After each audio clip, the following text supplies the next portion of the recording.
সৌদিতে পবিত্র রমজান শুরু কবে জানা গেল।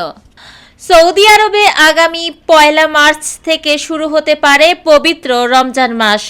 দেশটির জ্যোতির্বিদ্যা বোর্ডের সদস্য ও রয়্যাল কোর্টের উপদেষ্টা শেখ আবদুল্লাহ বিন সুলেইমান আল মানেয়া এমনটাই জানিয়েছেন।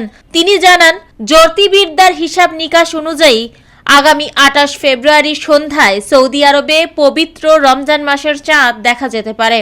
ওই দিন চাঁদ দেখা গেলে দেশটিতে 1 মার্চ শুরু হবে মহিমান্বিত মাস রমজান।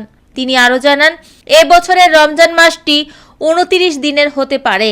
সে হিসেবে রমজানের শেষ দিন হবে আগামী 29 মার্চ, আর ঈদ উল ফিতর পালিত হতে পারে 30 মার্চ।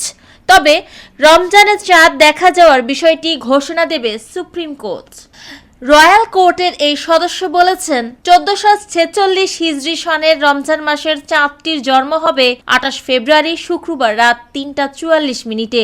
ওই দিন সন্ধ্যায় সূর্যাস্তের 32 মিনিট পর্যন্ত চাঁদটি আকাশে অবস্থান করবে, যার অর্থ খুব সহজেই চাঁদটি খালি চোখে দেখা যাবে।